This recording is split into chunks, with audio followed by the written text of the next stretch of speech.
Hi friends, welcome to my channel tasty Telugu రుచులు. చేపల పులుసు ఒక్కొక్కళ్ళు ఒక్కో స్టైల్లో చేస్తారు. ఇది నా స్టైల్ చేపల పులుసు. మా అమ్మ నాకు నేర్పిన పద్ధతిలో చేస్తున్నాను. టేస్ట్ అయితే చాలా బాగుంటుందండి. ఇప్పుడు ఇది ఎలా చేయాలో చూసేద్దాం రండి. ఇప్పుడు దీనికి కావాల్సిన ఇంగ్రీడియంట్స్: చేప ముక్కలు, చిన్న మామిడికాయ, బెండకాయ ముక్కలు, పచ్చిమిర్చి, ఉల్లిపాయలు, చింతపండు, కొంచెం కొత్తిమీర, వెల్లుల్లి, ధనియాలు, జీలకర్ర, దాల్చిన చెక్క, లవంగం. ఇప్పుడు ఉల్లిపాయలు తొక్క తీసుకుని గ్రేటర్తో ఇలాగా తురుము తీసుకోవాలండి. చేపల పులుసులో చిన్న ముక్కలుగా కట్ చేసుకుని వేసుకోకూడదు, బాగుండదు. ఇలా తురుము తీసుకుని వేసుకోవాలి. ఇలా తురుము తీసుకోవడం ఇబ్బంది అనిపిస్తే మిక్సీలో అయినా వేసేసుకోవచ్చు, కానీ మెత్తగా వేసుకోకూడదు, కచ్చబచ్చగా వేసుకుంటే సరిపోతుంది.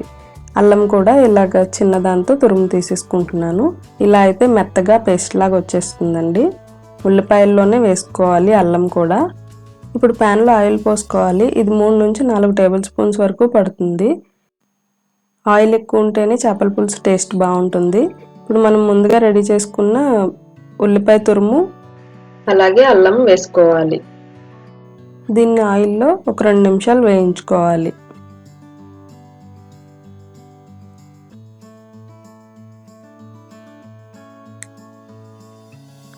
ఇది ఇలా వేగి కొంచెం ఆయిల్ పైకి తేలిన తర్వాత పచ్చిమిరపకాయలు ఇలా ఘాట్లు పెట్టుకొని వేసుకోవాలండి.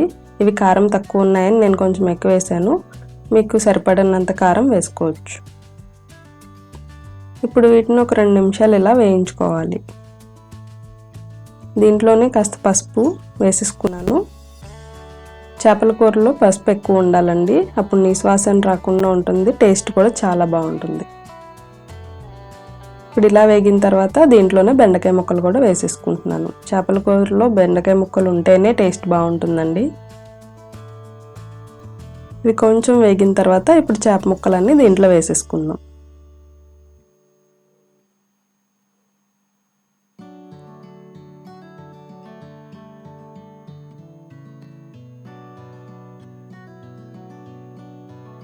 ఇప్పుడు దీంట్లో 3 స్పూన్లు కారం వేసుకుంటున్నానండి. మీకు కారం ఎక్కువ అనిపిస్తే తగ్గించుకోవచ్చు, లేదంటే ఇంకా కొంచెం ఎక్కువ కూడా వేసుకోవచ్చు. ముక్క ములిగే వరకు ఇప్పుడు దీంట్లో వాటర్ వేసేసుకోవాలి.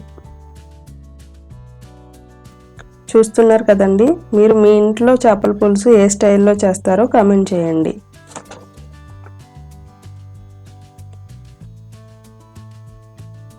ఇప్పుడు దీంట్లోనే మనం ఆల్రెడీ కోసి పెట్టుకున్న మామిడికాయ ముక్కలు వేసేసుకుందాం.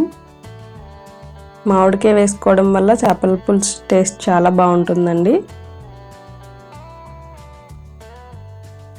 ఇవన్నీ కలిసేలా కలుపుకొని ఇప్పుడు దీంట్లోనే సాల్ట్ వేసేసుకుందాం. నేను 2 స్పూన్లు వేసుకుంటున్నానండి, మీ రుచికి తగ్గట్టు వేసుకోవచ్చు. మామూలు కూరల్లా కింద నుంచి పైకి తిప్పేయకూడదండి, చేప ముక్కలు విడిపోతాయి. ఇలా నేను వీడియోలో చూపిస్తున్న విధంగా జాగ్రత్తగా కలుపుకోవాలి. ఇలా కలుపుకున్న తర్వాత ఇప్పుడు మూత పెట్టేసుకుందాం.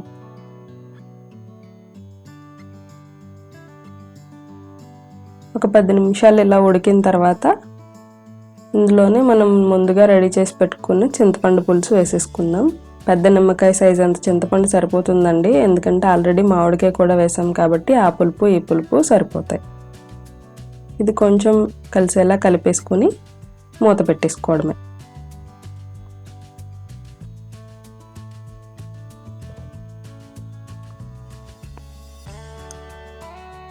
మరో 10 నిమిషాలు ఉడికిన తర్వాత ఇప్పుడు మనం ముందుగా రెడీ చేసి పెట్టుకున్న మసాలా వేసేసుకోవాలి.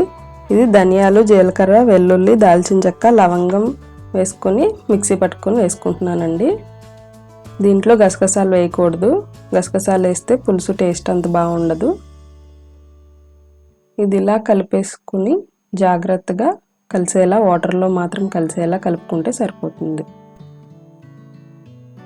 చెప్పాను కదండి, కింద నుంచి పైకి తిప్పేయకూడదు, ముక్కలు విడిపోతాయి.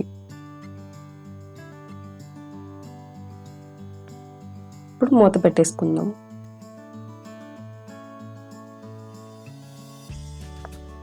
మధ్య మధ్యలో ఇలా చూసుకుంటూ ఉండాలండి, లేకపోతే అడుగున మాడిపోతుంది. ఇలా వీడియోలో చూపించిన విధంగా జాగ్రత్తగా చూసుకోవాలి. అలా చూస్తే అడుగున మాడిందో లేదో తెలుస్తుంది. సో అలా కలుపుకుంటే మొత్తం కలుస్తుంది కూడా. ఇప్పుడు కొంచెం కొత్తిమీర వేసేసుకుందాం. మూత పెట్టేసుకొని ఇంకో 10 నిమిషాలు ఉడికిస్తే సరిపోతుందండి.